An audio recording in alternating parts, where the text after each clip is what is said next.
get some the bevs and some... What's up, boys? Today, I'm bringing you my hitting settings and what hardware I use to be able to hit the ball. Now, before I show you any of that, I need you to see that I'm not lying and I am able to hit the baseball. Alright, so we're at my stats for the year. I am batting .495 with a 1300 slug, a 515 on base. So yeah, I'm hitting the ball a little bit, so, you know, I kind of know what I'm talking about. Most of the time, I know what I'm talking about. Do I have a loss? No, that doesn't count. I was frozen, and I quit out the game because I did not want to wait for the guy to quit. I was up winning, so that loss doesn't count. So, in reality, I'm 20-0. So, we talked about, you know, my credentials, okay? So, let's take a look at my settings. So, for the hitting settings, we have zone. Don't use anything else. It doesn't make sense. Directional hitting. What is the other one? Timing. If you use those, you suck. I'm sorry. Look, and that doesn't mean, you know, you can't have fun with the game. You're just not going to be good. All right?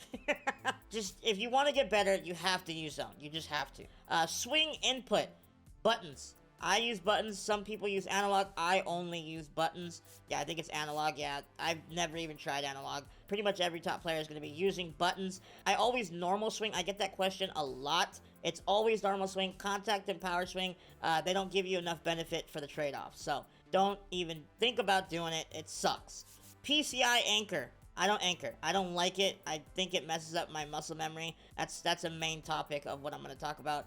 Developing your muscle memory. PCI anchor does not do that for me. It messes up my muscle memory, so I don't use it at all. Those are some settings about the PCI anchor. I didn't even move any of that. So we have PCI. I rock my PCI on. So now this is 100% whatever you want to rock, all right? Whatever you want to rock that makes you feel comfortable when hitting is what you want to use. I use diamonds. I don't use wedge or anything like that. Nothing on the outer. I just don't use any of that. So here's the thing about diamonds. It's going to be small, but it's like a real small thing that you want to be accurate with. That's why I like it.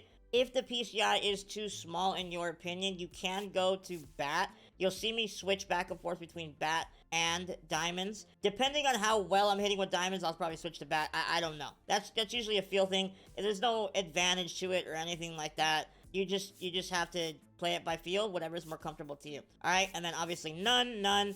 Color, I like, you know, being basic. The yellow color that we've had pretty much every single year in MLB The Show history. I've always kept it at yellow. And then the opacity, I like it at 60. Some people like it higher, some people like it lower. That's completely dependent on whatever you feel. Base running, I didn't really mess with any of this. I think this is all just basic base running. Well, some people wanted my pitching settings too. Here are my pitching settings. Pinpoint, pitch trail. Yeah, it's just nothing really crazy. I have button accuracy on too. That'll give you the most control over all that stuff. I have drifting ball. So yeah, this is all just like basic stuff. I have vibration off. I don't like vibration on. So difficulty, I usually have it on GOAT. That's what I set it on when I first logged into the game. That's what I'm going to keep it on because that's most likely what I'm going to be playing most of my games on. I don't know what you guys are going to be playing on, so if you play on mostly Legend, mostly Hall of Fame, mostly GOAT, mostly All-Star, I would set it to that. That way everything's like kind of even across the board. So for the camera, I use hitting view is strike zone. We have in-play view as dynamic. I'll flip back and forth between dynamic and high, just whatever I'm feeling that day. There's no advantage to the in-play view. I think hitting view, you have to be using strike zone. It's just way too hard if you're trying to use fisheye or something like that. All right, and then the defense, we have pitching view, strike zone, same thing. And then fielding view will be high. Those are our settings. Yeah, I don't think I did anything else. Yeah. Now let me talk to you a little bit about the hardware that I'm using. So as far as hardware, I'm using a DualSense Edge with a precision ring and a control freak. The control freaks are mine. You can pick these up in my link in the description below. It comes with precision rings and control freaks. So if you want to try out both of them, you can. Precision rings are a must. I think every single top player is using them.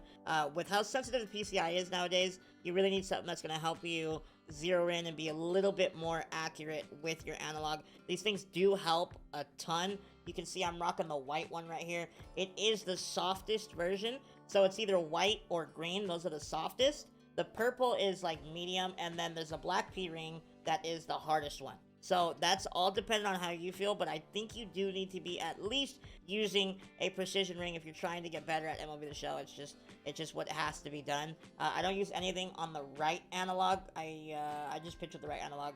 Everything's fine with that. The precision ring is going to feel stiff at first. You have to break it in. Don't give up on it. Start with the softest P ring first before you try to go to purple or the black one. You just need to try it out first before you try to start switching things. Also, everybody, I get a lot of comments like, oh, what's plugged into your controller? Are you cheating? No, it's literally the cord that comes with the DualSense Edge. I have this cord plugged into my PlayStation. I don't do wireless because where my PlayStation is, it's behind a bunch of monitors. So like the Bluetooth is really bad and inconsistent. This cord does help keep it super consistent, and I think it drops the input delay by a good chunk. So that's why I use it. I think the DualSense Edge is the best controller. It is pricey, but I do think it is the best one if you're gonna be playing on PlayStation. Do I have any settings on my DualSense Edge? No.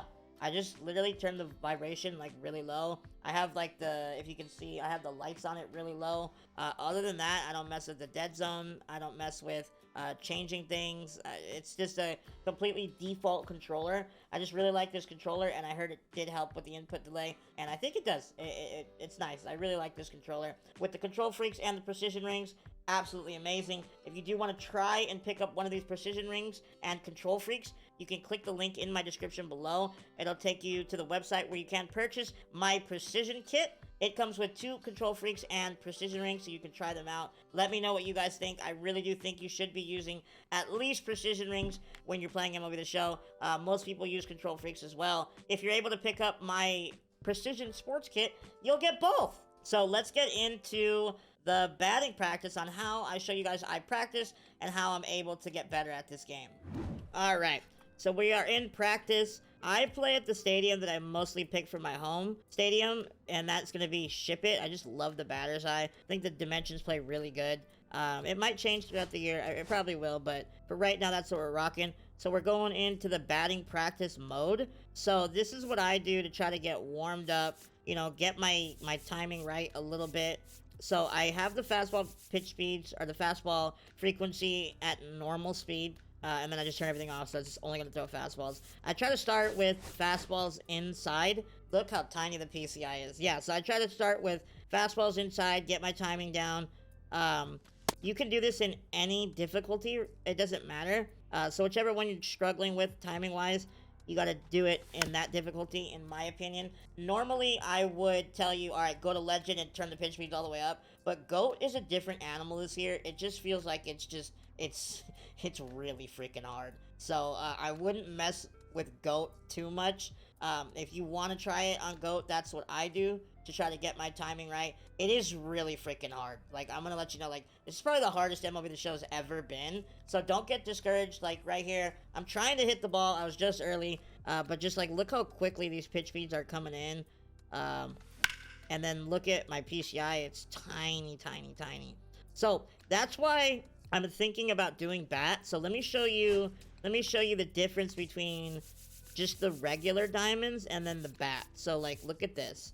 So the bat doesn't change size. So it actually looks a little bit bigger, and like, I don't know, maybe it's like a mental thing for me where I feel a little bit more comfortable that I'm not going to strike out every single at bat, because with the diamonds on Go, it feels just too small. Oh, I was a little early right there.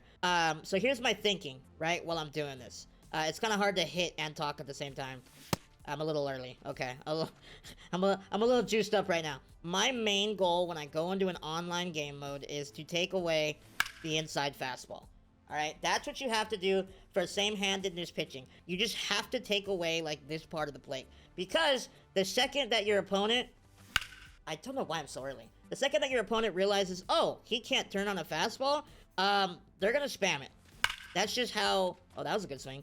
That's just how ranked and online gameplay works. Once they realize you can't hit a certain pitch, they're just going to spam it, and there's not really much you can do about it if you're not prepared. But what you have to do is get prepared. So you got to get your muscle memory down, your timing down, to be able to destroy these inside pitches. So You're seeing me hit. I'm a little earlier. I don't know why I'm so juiced up, because probably because it's GOAT mode and I'm trying to be really early. So obviously taking some swings. Okay, I'm the worst player of all time. There we go. All right. So that took me a second. I don't know what was going on there. I was super early. But yeah. So once you get the fastball in and you're able to turn on it with consistency, you're like, okay, well now I feel consistently consistent. Okay, so what you're gonna do now? You're gonna go like this. Boom, boom, boom. And then you're gonna go to pitch frequency. Then you're gonna go like this. And you're gonna go like this. Boom. So this is the most important pitch in the game to be able to hit. Or at least to be able to recognize when it's coming. Slider away. It's the most broken pitch in the game. Slider away, same-handed pitching. It's tough. Your PCI is going to shrink, so you got to be perfect on it. I would, like, look how small the PCI is. I would try your hardest to work on being able to consistently see this pitch. It's going to be hard. I mean, look at this. Like, this is ridiculous. Look how small the PCI is. Work on it until you're able to start hitting it consistently. Let me show you right here. Boom. There you go. Consistently start trying to hit that slider away. Once you get that down, then you go to the left-handed side. And then you find somebody lefty, and you do the same thing. You will just do the same thing. Fastball's inside. Make sure you're getting your foot down. And you practice. I would do this more on a side that you struggle with. I'm just trying to be consistent and get it done on both sides. And I think that you should do this too. Because that's the most basic thing. You take away this side of the plate, the pitcher gets scared, starts throwing you away, or some sliders or breaking balls, and then you just crush those pitches. You know what I mean? You gotta set the trap for the pitcher as I swing early. I don't know why I'm so early today. So now this is something new this year that I want to talk to you guys about. I haven't experimented much with it. I think it's too high of a risk for me personally to take. I just don't hit like that. I don't hit by guessing. I try to hit by reaction time. You can do this if you are getting beat by the four seam a ton, or any pitch, honestly. You have the ambush setting. So the way you do the ambush is you flick your analog either to the left or the right side of the plate. Let me see if I can show you again. So boom, right? So now you're gonna get, it's supposed to give you a bigger PCI with better timing windows. So if somebody is like legitimately just spamming you over and over and over in one spot, you just ambush that side and wait for it.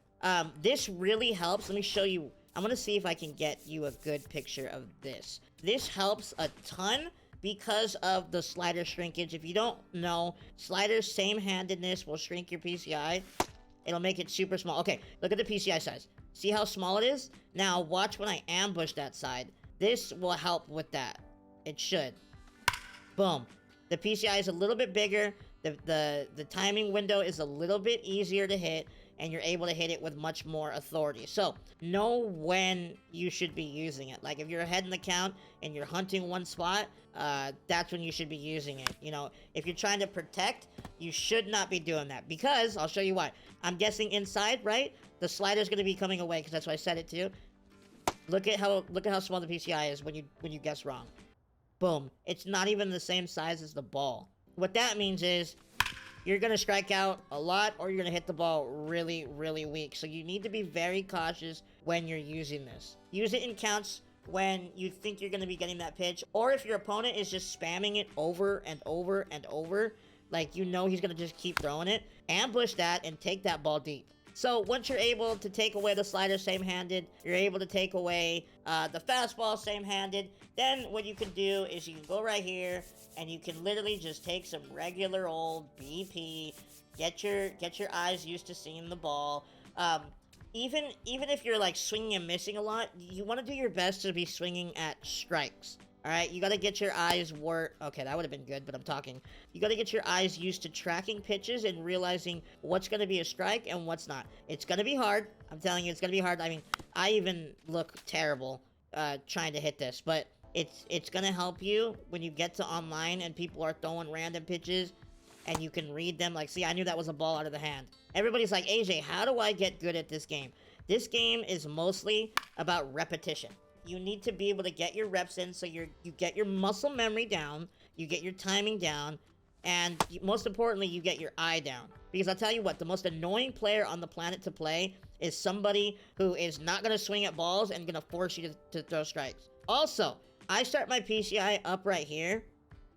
That's just where I started from when I first started playing the game, and I really have never switched. I also have a little timing mechanism right here.